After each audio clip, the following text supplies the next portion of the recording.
Assalamualaikum warahmatullahi wabarakatuh. Selamat jumpa lagi ya di kelas online Hukum dan Etika Bisnis di pertemuan ke-8. Kita akan membahas tentang pasal-pasal yang umum ada di perjanjian. Pada saat kita membahas tentang struktur perjanjian di mana di dalamnya ada pasal-pasal, ini akan berkaitan dengan materi-materi yang telah kita informasikan sebelumnya, yaitu misalnya sistem hukum, common law sama civil law, kemudian berhubungan dengan asas-asas perjanjian, nanti berhubungan juga dengan kondisi hukum keluarga, hukum kebendaan. Jadi apa yang telah Anda dapatkan informasinya di pertemuan-pertemuan sebelumnya melalui video maupun PPT, itu di pertemuan 8 ini dalam membahas pasal-pasal itu sangatlah berkaitan dan kemungkinan akan sedikit membantu kita untuk membuat atau mempertimbangkan kalimat-kalimat yang ada di pasal-pasal dalam kontrak yang akan kita buat. Oke ya, sebelum kita memutuskan untuk membuat kontrak, kita harus mempunyai kemampuan untuk menganalisa segala sesuatu resiko yang mungkin pada saat ini tidak terbayangkan akan terjadi di kemudian hari, tapi tetap harus kita coba untuk memprediksikannya ke depannya. Karena gini, kalau sudah kita buat kontrak dengan tulisan-tulisan yang sebenarnya nanti tergantung dari kesepakatan kedua belah pihak, itu agak susah diperbaiki atau diganti atau dirubah dalam perjalanan bisnis yang sudah jalan. Jadi memang sebelum kita tanda tangan kedua belah pihak sesama partner, itu semua harus sudah masuk ke dalam draft kalimat di dalam pasal segala sesuatu kemungkinan bisa merugikan kedua belah pihak. Jadi memang harus punya kemampuan itu, dan membuat kontrak mohon jangan dalam waktu yang singkat karena butuh pemikiran untuk jangka panjang ke depan. Ya, yang diperlukan di bidang hukum adalah antisipasi. Kalau sudah terjadi kita tidak melakukan antisipasi itu susah. Yang ujung-ujungnya adalah nanti sengketa ke pengadilan. Gitu ya. Jadi diharapkan dalam kelas ini semoga Anda bisa membayangkan dan nanti coba kalau ada waktu membuat draft perjanjian sederhana lah gitu ya. Itu dengan membuat kalimat yang sudah bisa memprediksikan jauh ke depan sehingga resiko-resiko yang mungkin bisa terjadi itu bisa dihindari. Oke ya, kira-kira intinya seperti itu.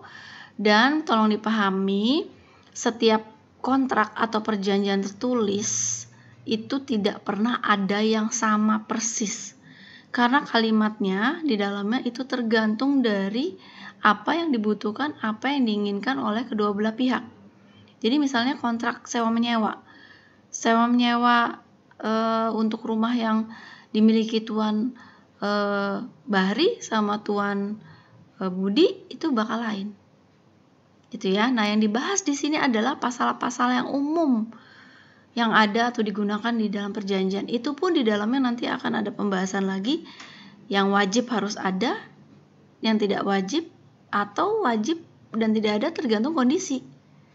Gitu ya. Itu nanti akan saya coba jelaskan kepada kalian. Semoga bisa dicerna, dipahami, dan tolong fokus aja kalau lagi mendengarkan penjelasan ini, karena memang ini materi harus kalau mau bisa gitu ya, mau bisa membuat itu memang harus dilakukan, tidak bisa hanya mendengarkan dari informasi yang saya berikan. Oke, kita mulai, kita lihat. Ini di sini ada struktur umum kontrak, ada beberapa poin ya. Tuh sampai 18 di sini nanti kita akan bahas satu-satu. Tentang judul. Judul di sini wajib harus ada. Karena bagaimanapun sebuah dokumen apabila tidak ada judul rasanya aneh juga ya. judulnya harus ada, tetap harus ada, paling tidak mewakili hal-hal seperti ini. Judul kontrak harus merupakan cerminan atau maksud yang terkandung di dalam suatu kontrak.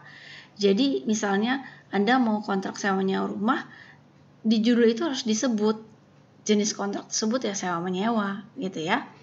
Karena gini, dengan membaca judul kontrak tersebut, orang atau para pihak yang melakukan bisnis sudah dapat memahami kontrak tersebut tentang apa. Atau nanti amit-amit gitu misalnya sampai sengketa ke pengadilan, hakim sudah tahu baca dokumen itu, oh ini bisnisnya tentang apa gitu ya. Nah, ini contoh-contohnya yang bisa Anda lihat, sederhana tapi tidak terlalu panjang, tidak terlalu pendek, tapi sudah memperlihatkan sebenarnya perjanjian atau kontrak kerjasama ini tentang apa. Gitu ya. Oke, ini tentang judul. Jadi wajib ada ya judulnya. Terus di bawah judul itu ada namanya istilahnya kata pembuka. Itu wajib ada. Ya, kata pembuka. Contoh-contohnya seperti ini. Banyak ragam contohnya seperti apa. Tadi saya bilang tidak pernah ada yang sama. Ini hanya saya berikan sebuah contoh. Di sini disebutkan perjanjian kerjasama pelatihan. Berarti bisnis tentang pelatihan ya. Dibuat pada hari ini, yaitu kapan, hari Senin misalnya, di Jakarta oleh dan antara, nanti di bawahnya identitas.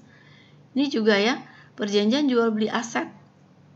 Ya, ditandatangani di mana tempatnya Jakarta, mungkin pada hari ini Senin tanggal 15 misalnya, oleh dan di antara.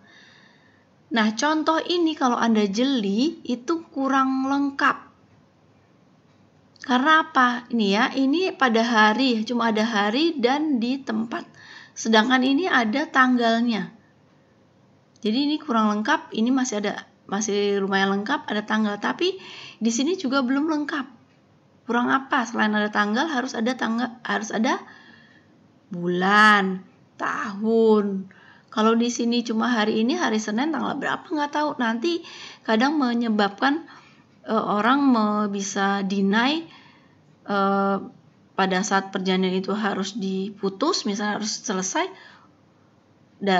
Misalnya kontrak itu bisnis setahun itu dihitung dari hari ini tanggalnya berapa, bulannya apa, tahunnya berapa. Jadi bisa membuat para pihak yang dalam bisnis tersebut menyangkal atau deny istilahnya ya, untuk segala sesuatu keperluan yang mungkin menjadi kewajiban dia. Nah, ini contoh yang lain. Contoh yang lain nanti ada beberapa model gitu ya. Yang penting kalian harus bikin kata pembuka tuh harus ada hari, tanggal, bulan, tahun, tempatnya. Malah ada yang lengkap pakai jam segala macam ya. Rasa-rasa mungkin terlalu strict banget. Yang penting ke berapa unsur tadi itu 4 ya. Hari, tanggal, bulan, tahun, sama ya itu ya 4 ya, itu harus ada. Oke, ini di bawah kata pembuka pasti ada identitas. Identitas tuh wajib harus ada karena menyebutkan identitas para pihak yang melakukan bisnis tersebut. Identitas untuk para pribadi itu pakai KTP udah pasti ya, KIMS atau paspor untuk kalau kita kerjasama dengan orang asing. Tapi ingat ya, masalah yang timbul pada saat kita membahas di hukum perorangan, KTP ingat ya, jangan sampai kalian menjadi tertipu atau jangan-jangan kalian Anda nanti jadi pihak yang memanfaatkan ketidaksempurnaan dari masalah KTP ini. KTP ini juga selain di hukum perorangan, ingat juga pembahasan kita di asas-asas perjanjian tentang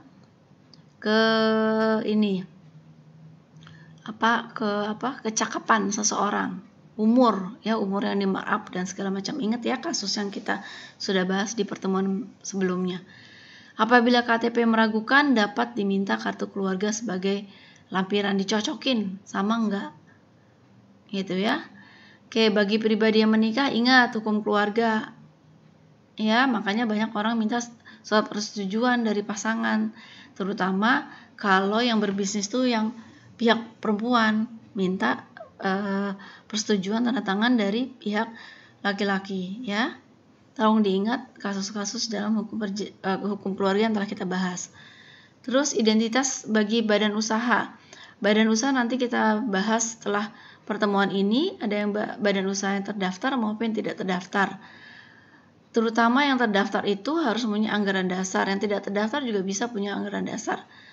Ini bisa dijadikan sebagai identitas bukti ya.